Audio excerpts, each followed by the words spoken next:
Good evening everyone. अब तक के वीडियोज में हमने देखा nomenclature of different functional group as well as alkene and alkynes, और आज हम देखने जा रहे हैं the isomerism.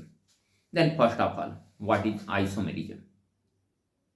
The survival of any molecular formula in more than a single form is called the isomerism. क्या आइसोमेरिज्म के भी टाइप्स होते हैं? श्योरली आइसोमेरिज्म के भी टाइप होते हैं और कई सारे टाइप्स होते हैं। तो जब हम आइसोमेरिज्म की बात करते हैं, आइसोमेरिज्म, तो आइसोमेरिज्म दो तरह के होते हैं। पहले तरह के आइसोमेरिज्म को हम कहते हैं स्टीरियो आइसोमेरिज्म। Stereo isomerism. अब यहाँ पे स्टीरियो आइसोमेरिज्म भी दो तरह के होते हैं। पहले बोले जाते हैं आपके ऑप्टिकल आइसोमेरिज्म।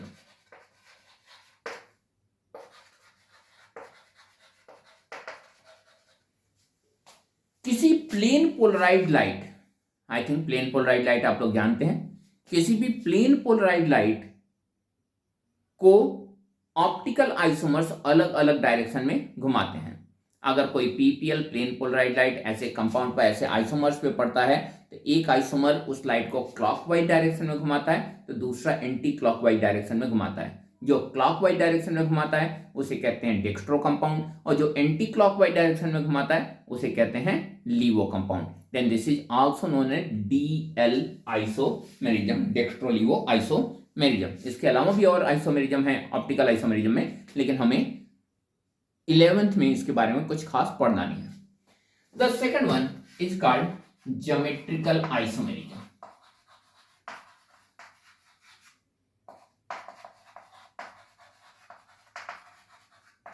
और यहां पे जो ज्योमेट्रिकल आइसोमेरिज्म आपको पढ़ना है that is the cis and trans isomerism.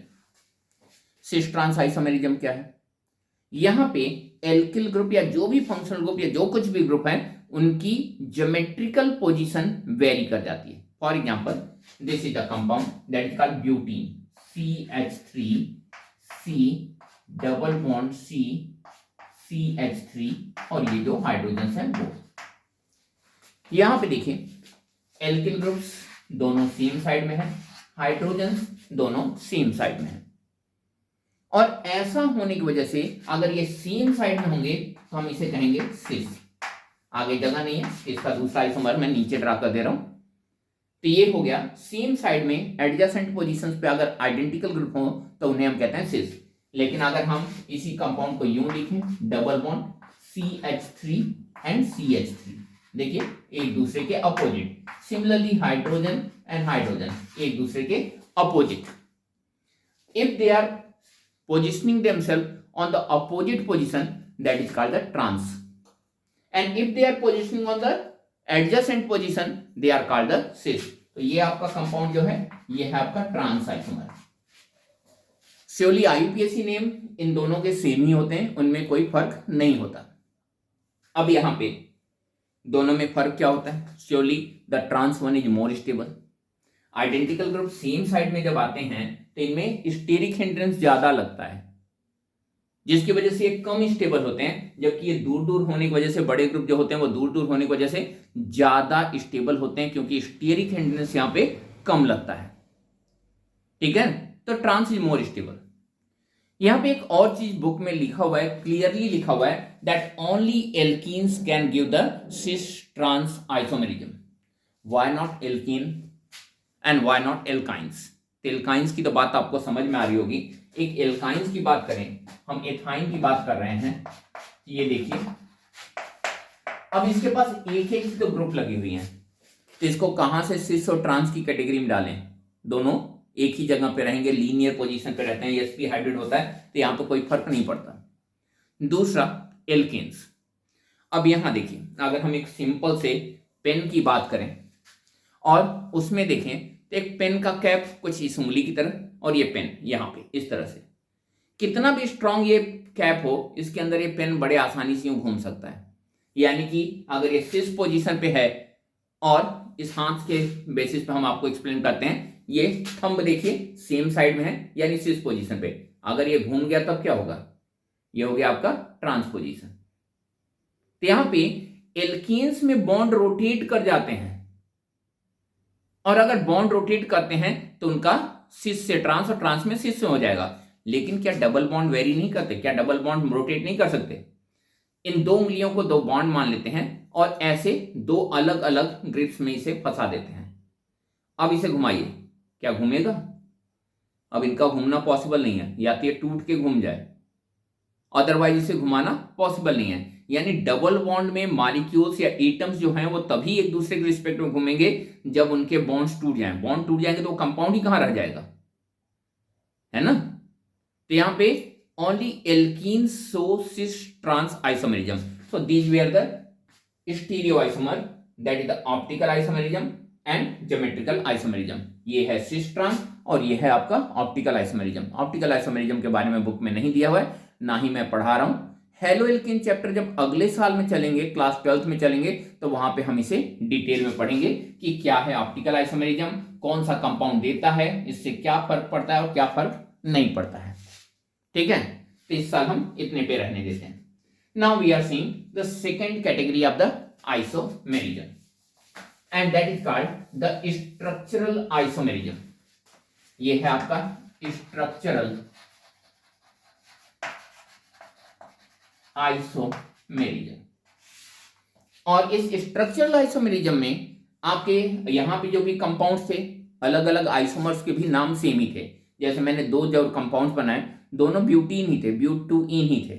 दोनों के नाम में, दोनों के आइडेंटिटी में, दोनों की किसी भी प्रॉपर्टी में अंतर नहीं था, थोड़ी बहुत फिजिकल प्रॉपर्टी में अंतर था। और यहाँ पे तो उसमें भी अंतर नहीं होता ऑप्टिकल आइसोमेरिज्म में। यहाँ पे सिर्फ ऑप्टिकल रोटेशन में, यानी वो लाइट को किस डायरेक्शन में घुमा रहा है, सिर्फ उतने का ही डिफरेंस होता है, उसके अलावा कोई डिफरेंस नहीं होता है। लेकिन स्ट्रक्चरल आइसोमर्स में बहुत ज्यादा डिफरेंस हो सकता है, क्योंकि दोनों के दोनों आइसोमर्स डिफरेंट कंपाउंड्स होते हैं। सिर्फ उनके मॉलिक्यूलर फार्मूला सेम होते हैं, उसके अलावा और कुछ सेम नहीं होता। वो दो डिफरेंट आइडेंटिटी होती है। तो हम देखने जा रहे हैं स्ट्रक्चरल आइसोमेरिज्म, और उसमें से पहला हम देख रहे हैं चेन आइसोमेरिज्म। चेन आइसोमेरिज्म हम इधर का ये हटा दे रहे हैं, जिससे कि हम एग्जांपल भी साथ में यहीं लेते चलें। जब हम चेन आइसोमेरिज्म की बात करते हैं तो चेन आइसोमेरिज्म में मेन चेन अपने शेप को चेंज कर लेता है। फॉर एग्जांपल ये है आपका pentane CH3 CH2 CH2 CH2 and CH3। अगर मॉलिक्यूलर फॉर्मूला को देखें then that is C5 and H12, 5 carbon, 3 to 5, 5 to 7, 7 to 9 and 9 and 3, 12 hydrogens है। then this is the C5H12। अब यहां देखिए हमने ये मेथिल ग्रुप यहां से हटा के पोजीशन नंबर 1 से पोजीशन नंबर 2 पे लगा दिया, और ये कंपाउंड हो गया CH3 CH2 CH, क्योंकि मेथिल यहां पे आया तो एक हाइड्रोजन को डिस्प्लेस किया होगा, उसकी जगह पे आके लगा, और यहां पे ये लग गया CH3। देखिए इसका molecular formula, carbon 1 2 3 4 and 5, that is the C5, and what is the number of hydrogen? 3 to 5 6, 6 and 3 9 and 9 and 3 12, so C5H12। एक और मेथिल ग्रुप यहां से हटा दें तो ये हो जाएगा CH3 C CH3 CH3 and CH3, again the same molecular formula, that is the C5H12, लेकिन सारे अलग अलग कंपाउंड्स हैं, and this is called the chain isomerism। अब यहां पे एक चीज और है, ऐसे चेन आइसोमर्स के लिए, चेन आइसोमर्स जब आप बनाते हैं तो इनके नाम IUPAC नेम लिखते जाइए। क्यों? क्योंकि अगर नहीं लिखते हैं तो कभी कभार होता क्या है, कभी इसको इधर घुमा देते हैं, कभी इधर घुमा देते हैं, आपको लगता है कि दूसरा कंपाउंड बन गया, बट रियल में वही कंपाउंड अलग अलग तरीके से अलग अलग टेढ़ा मेढ़ा करके बना देते हैं आप लोग। सो बेटर कि आप जब बनाएं आइसोमर्स, चेन आइसोमर्स, तो उन आइसोमर्स के नाम लिखते चलें, आपके लिए भी हेल्पफुल होगा और बेटर होता है। एग्जामिनर्स जो होते हैं, जो एग्जाम में चेक करते हैं आपकी कॉपी, वो भी उस पर बेटर मार्क्स देते हैं। Now the second one, and the second isomerism is called the position isomerism। Position isomerism. Now what is the position isomerism? Position isomerism में the position of functional group get change. जो functional group लगा हुआ है उसकी position change हो जाती है और सारी चीजें सेम ही रहती है. फंक्शनल ग्रुप भी वही रहता है, चेन का शेप भी वही रहता है, सिर्फ फंक्शनल ग्रुप की पोजीशन ही वेरी करती है. तो अगर हम इसका एक एग्जांपल लेके बताएं, इसे हम हटा रहे हैं, इसका एक एग्जांपल लेके बताएं, तो यहाँ पे हम एग्जांपल ले रहे हैं एक एल्कोहल का. And the alcohol is propane 1-ऑल. ये है आपका प्रोपेन 1-ऑल. आपके दिमाग में हो सकता है ये चल रहा हो कि ये 1 क्यों लगा दिया, 1 लगाने की क्या जरूरत थी, बगैर लगाए भी तो सही नाम होता है. बिल्कुल सही है आप, बगैर लगाए भी सही नाम ही होता है. लेकिन हम क्या देख रहे हैं, we are studying about the position isomer. तो पोजीशन ही तो पढ़ रहे हैं, तो पोजीशन बताएंगे नहीं तो आपको समझ में कैसे आएगा. तो ये पोजीशन नंबर 1 पे ऑल लगा हुआ है. अगर पोजीशन नंबर 1 से इसे पोजीशन नंबर 2 पे कर दें तो ये हो जाएगा CH3 CHOH एंड CH3, यानी ये हो गया प्रोपेन 2-ऑल. क्या हुआ, सिर्फ हाइड्रोक्सिल की पोजीशन बदली हो गई. And this is the example of position isomerism. ठीक है, then this is the position isomerism. The third isomerism, third structural isomerism is the functional group isomerism. Functional group isomerism. यहाँ पे कंपाउंड का नाम सेम रहता है, लेकिन कंपाउंड का मॉलिक्यूलर फॉर्मूला सेम रहता है, लेकिन फंक्शनल ग्रुप वेरी कर जाते हैं. एक बहुत ही कह सकते हैं वेल नोन एग्जाम्पल है ग्लूकोज एंड फ्रक्टोज. दोनों का ही मॉलिक्यूलर फॉर्मूला क्या होता है, C6H12O6. लेकिन अगर हम देखेंगे तो ग्लूकोज होता है एक एल्डिहाइड और फ्रक्टोज होता है एक कीटोन. लेकिन हम यहाँ पे उतना बड़ा एग्जांपल नहीं लेने जा रहे हैं, हम एक छोटा सा एग्जांपल लेके आपको एक्सप्लेन करने की कोशिश कर रहे हैं. और हम यहाँ पे एल्डिहाइड कीटोन का ही ले रहे हैं, सबसे आसान यही होता है एल्डिहाइड और कीटोन. यहाँ पे देखिए, ये है आपका CH3 CH2 CHO. What is the functional group? Surely CHO group को हम एल्डिहाइड कहते हैं, तो यहाँ पे लगने वाला फंक्शनल ग्रुप है एल्डिहाइड. लेकिन अगर इसी कंपाउंड को कुछ यूं लिखें, CH3 C double bond O and CH3, अब फंक्शनल ग्रुप क्या हो गया, it's ketone. Molecular formula same है, C3H6O एंड C3H6O, लेकिन फंक्शनल ग्रुप्स डिफरेंट है. ये एल्डिहाइड है, ये है कीटोन. तो हर एक एल्डिहाइड का अगर कीटोन बन सकता है, 2 कार्बन का होगा तो नहीं बनेगा, अदरवाइज अगर हर एक एल्डिहाइड का कीटोन उसका फंक्शनल ग्रुप आइसोमर बनता है. वैसे ही कार्बोक्सिलिक एसिड के लिए ईस्टर बनता है, अल्कोहल के लिए ईथर बनता है, एथाइन के लिए डाइन बनता है. तो ये कुछ एग्जांपल्स हैं फंक्शनल ग्रुप आइसोमर्स के लिए. फिर से मैं रिपीट कर दे रहा हूं, कार्बोक्सिलिक एसिड का ईस्टर, एल्कोहल का ईथर, आइन का यानी ट्रिपल बॉन्ड का डाई इन 2 डबल बॉन्ड्स, और ऐसी और भी बहुत सारे एग्जांपल्स हैं. So these are some of the example of the functional group isomerism. हम नेक्स्ट देख रहे हैं, आपके बुक में यही लास्ट है, and that is called the metamerism. Metamer isomerism जो बोल सकते हैं, ये है मेटामेरिज्म. मेटामेरिज्म क्या होता है, अगर किसी कंपाउंड में कोई हेट्रोएटम हो और उस हेट्रोएटम की पोजीशन वेरी कर जाए, then the isomer will be considered as a metamer. तो पहली बात, व्हाट आर द हेट्रोएटम्स? वैसे तो हम एक बार हेट्रोएटम टर्म पहले भी पढ़ चुके हैं, जब आपका नॉमेनक्लेचर पढ़ रहे थे तो वहां पे हमने हेट्रोएटम कहा था, जब आपको शुरुआत में किया था. In any of the organic compound, the elements other than carbon and hydrogen are called heteroatom. Carbon और हाइड्रोजन के अलावा जो कुछ भी है सबको हेटेरोएटम की कैटेगरी में ही रखते हैं, दैट इज कॉल्ड हेटेरोएटम. अब यहाँ पे ये है आपका एक बेस्ट एग्जांपल CH3 CH2O, देखिए हेट्रोएटम आ गया, फिर CH2CH3। मेटामर के केस में एक हेट्रोएटम चेन को लिंक कर रहा है, ब्रिजिंग एटम कह सकते हैं, दो एल्किल ग्रुप को जोड़ने के लिए एक ब्रिज की तरह वर्क कर रहा है। अगर इस ब्रिजिंग हेट्रोएटम की पोजीशन को चेंज कर दें then that will be called metamer. अब इसका मेटामर हमें बनाना है, इस ऑक्सीजन की पोजीशन हटा के आइदर हियर और हियर कहीं भी कर देते हैं। तो अगर हम यहां करते हैं then the compound will be CH3 CH2 CH2O CH3। This compound is ethoxyethane and this compound is called methoxypropane and they are the metamers।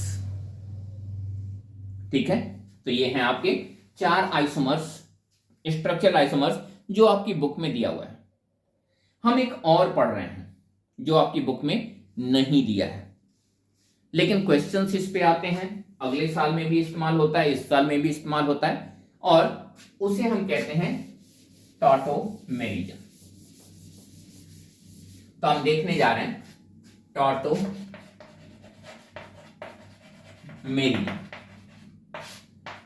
और चाहे तो इसे हम क्या डिफाइन करते हैं वो नोट कर लीजिए।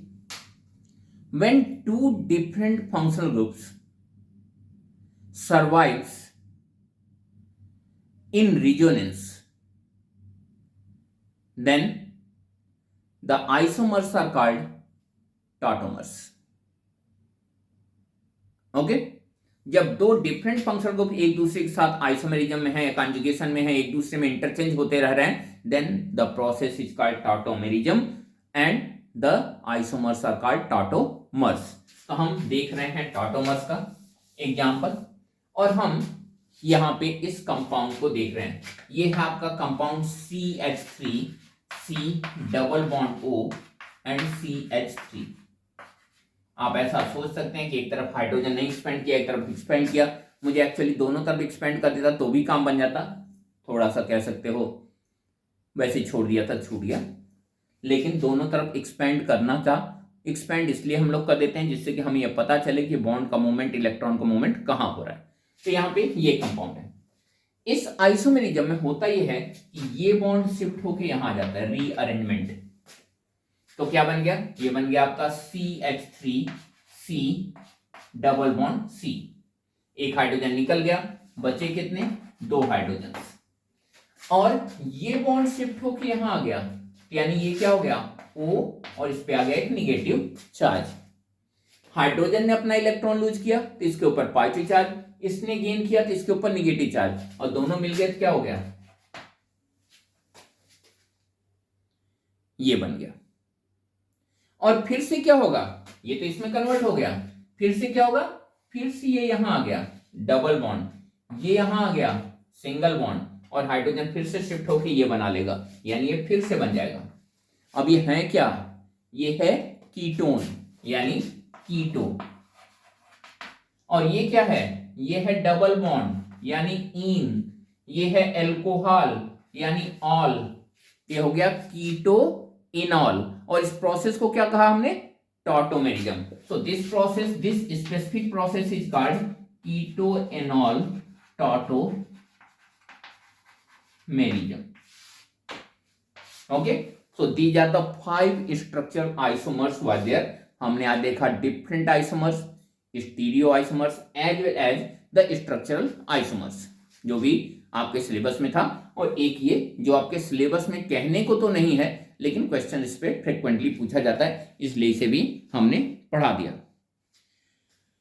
आगे हम देखेंगे the different electron movement and mechanism. तो अगला टॉपिक आपका है मैकेनिज्म, बॉन्ड ब्रेकिंग या बॉन्ड फिशन, और ये हम देखेंगे अगली वीडियो में। तब तक के लिए thank you and have a nice day.